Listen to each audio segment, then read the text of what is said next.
Well, this is getting really interesting, and I wanted to talk to you about a parallel. Of course, I think the same story is repeating itself almost point by point compared to what happened 26 years ago in that summer of 2000 with Florentino and Figo. What were the denials going to look like? Of course, what I think about the Haaland Enrique Riquelme story, which the club denied, by the way, they don't say anything about Rodri, they only talk about Haaland denied.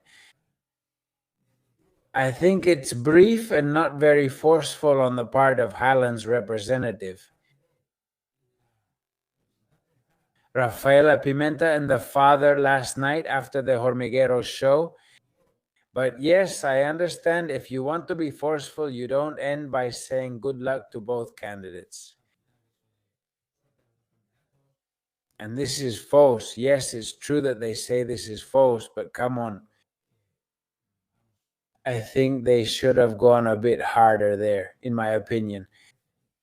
And about the city thing, even though it might seem harsh, this that has come to light, which is published here, well, several journalists have published it, but then you go to City's account and none of this appears. Maybe now, when I've recorded this video, when you're watching it, maybe something official from City has come out from one of their accounts, but if you go, look, this is from Fabrizio Romano. He says, well, official, he says, Manchester City says that the stories coming out of Spain regarding Haaland are false, that there is no possibility of this happening, and that there is no clause that makes it possible. There are very contradictory stories about the issue of the clause.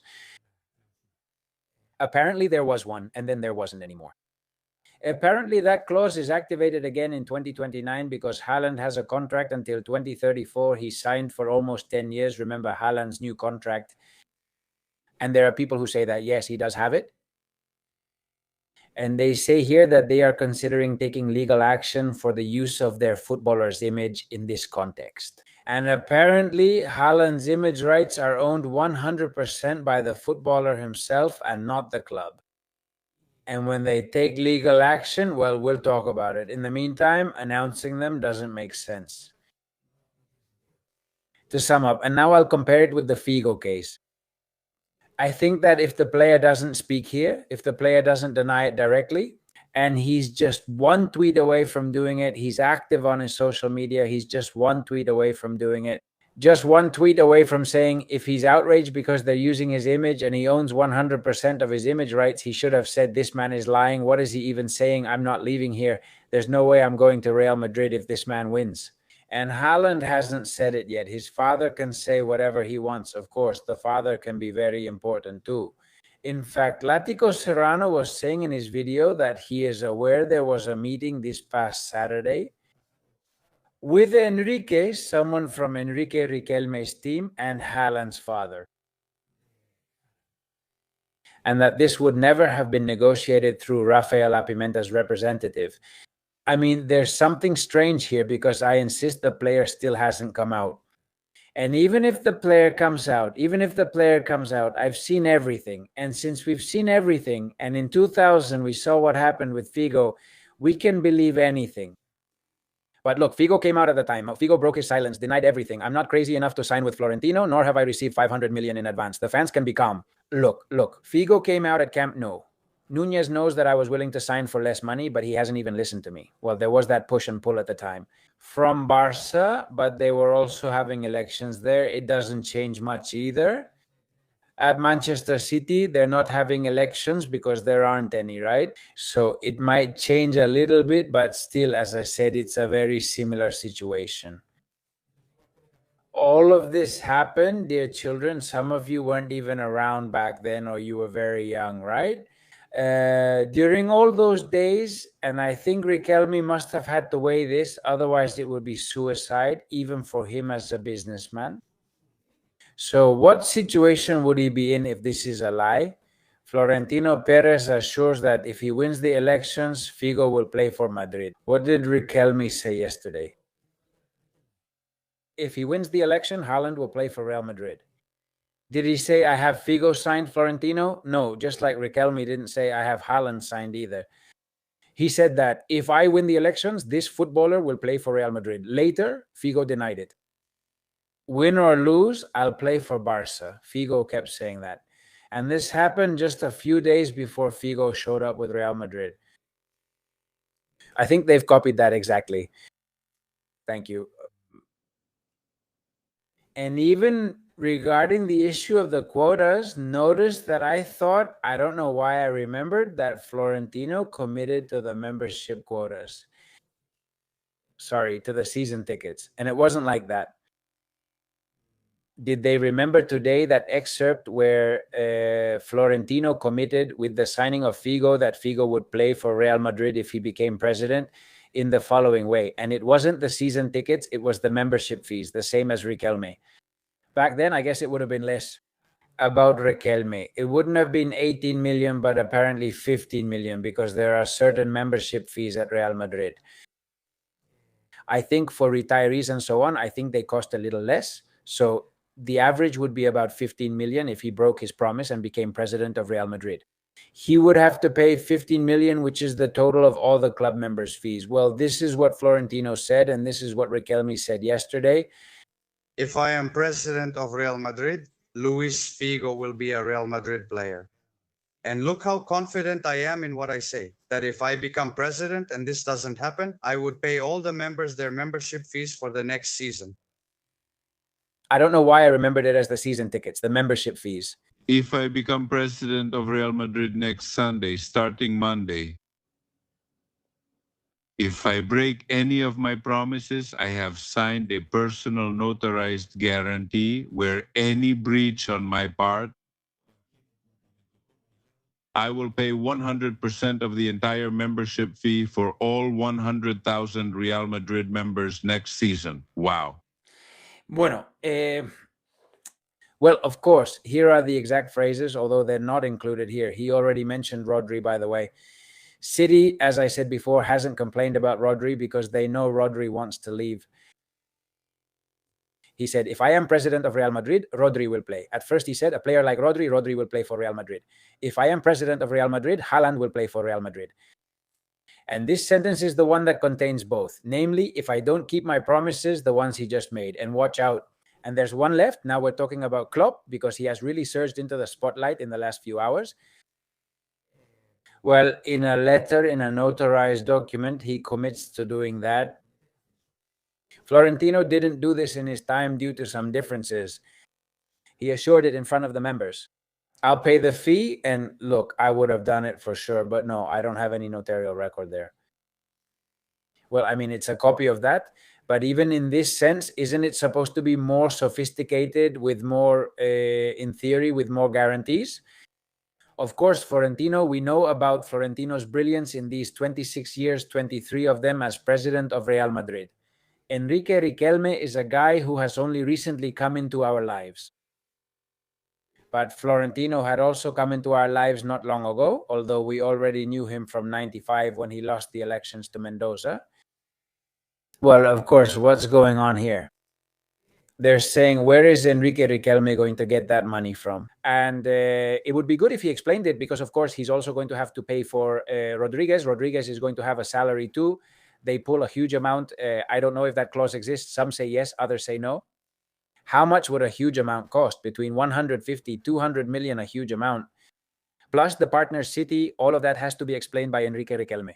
And we're getting fooled here. Hope the light doesn't go out. We're getting fooled here thinking it looks really good that he's proposing Haaland and all that. And watch out, I said it in yesterday's video. This, for the member, for the official Madridista, these elections are great for them. I read something earlier on Twitter that really made me laugh. And it said, we have to thank Enrique Riquelme for resurrecting Tutankhamun. It's just that Florentino, let's see who he announces today. Florentino has announced today on the front page of AS newspaper, Mourinho and Konate. Tonight he's on Horizonte. Let's see who he announces. On Horizonte, on Mediaset with Iker Jimenez.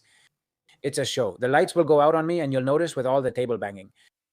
It's a show. I'm not sure it's on par with El Hormiguero since they're different, but you know what I mean. Yes, it's also competition, though I'm not sure if they're on at the same time. Either way, Florentino will be there. And maybe he'll announce a Vitinha or a Joao Neves or something like that, but I doubt it. But if tonight in that signing he announces, says, no, I've already said it, that it's Mourinho and Konate.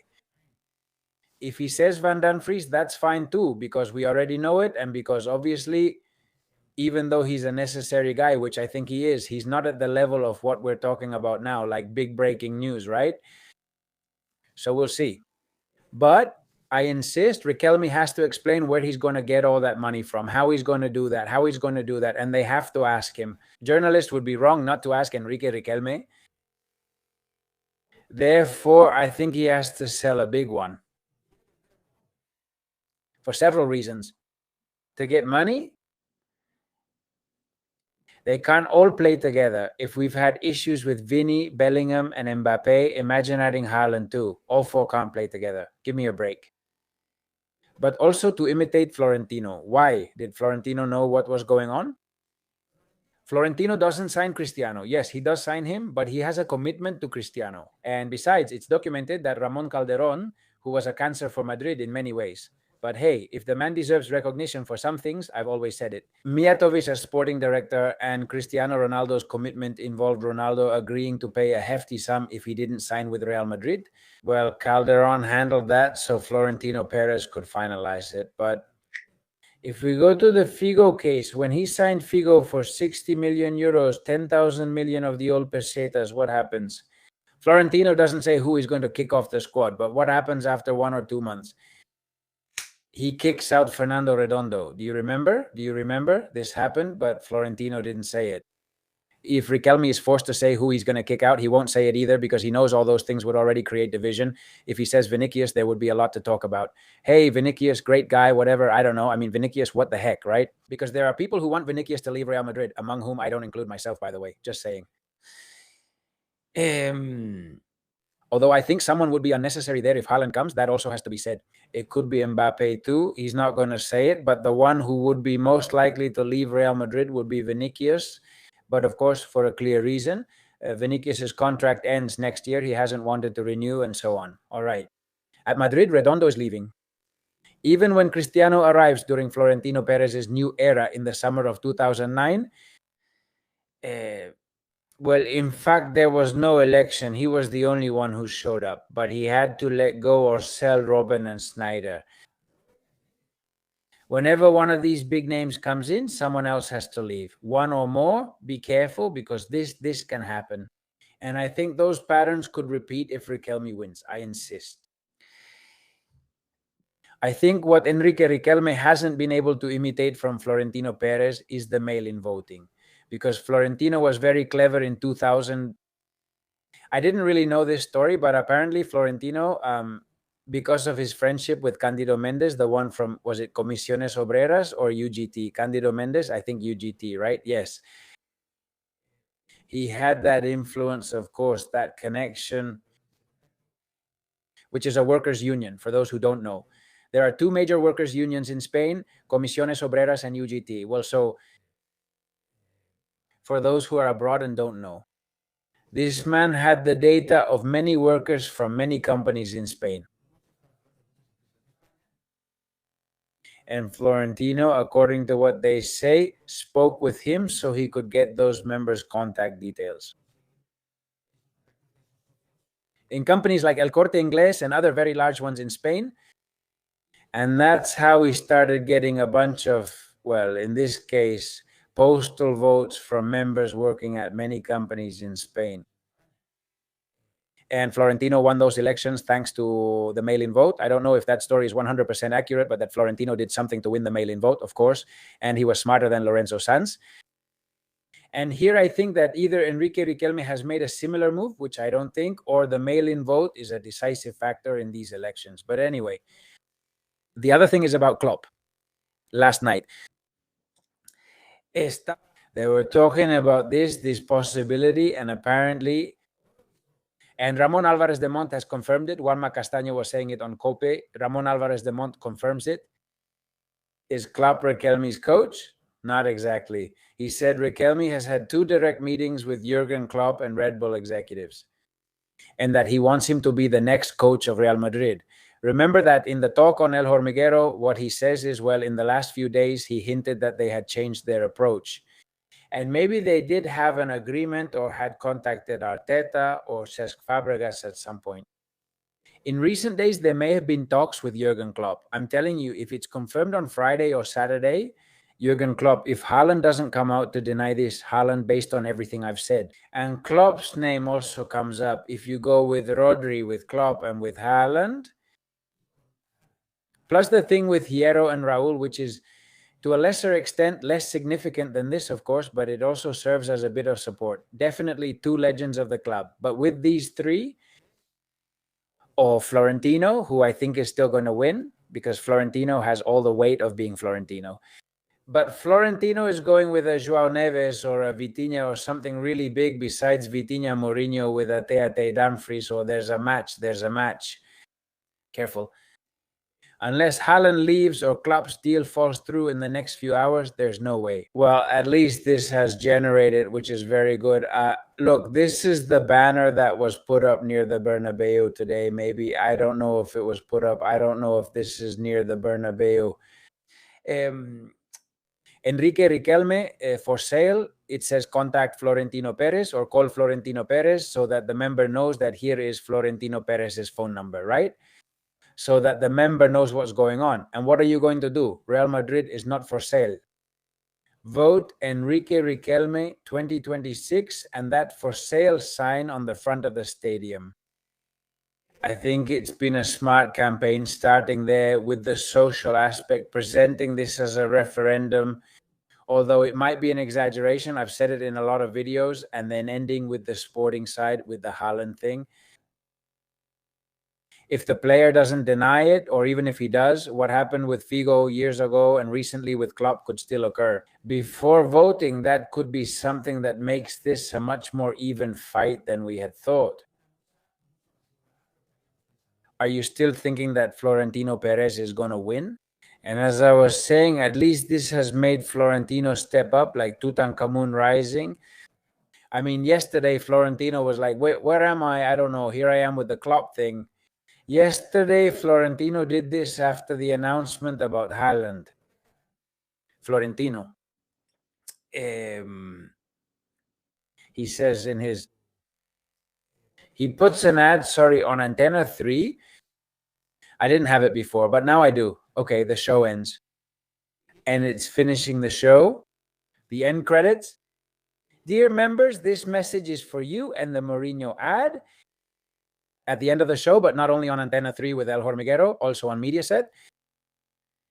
He's spending a lot of money, by the way, because that advertising slot comes after the most watched shows on both channels. It's very important. You could say that Florentino was following in Riquelme's footsteps here. No, because Florentino is a guy who, well, we're not going to discover now that he's ahead of his time, but that the campaign would be something. A walk in the park for Florentino, and he thought that no one would challenge him here, but he has had to change some things. If Florentino announces Mourinho before Riquelme speaks on El Hormiguero and then releases this statement. But of course, be careful with this, because there's a match, I insist. And we're seeing something we didn't expect. And above all, the biggest beneficiary of all this is the member and the fan of Real Madrid. Leave your thoughts in the comments, but I wish you all the best. If you enjoyed this video, like, subscribe, comment, share, and hype up the video to support the channel. See you next time. Bye.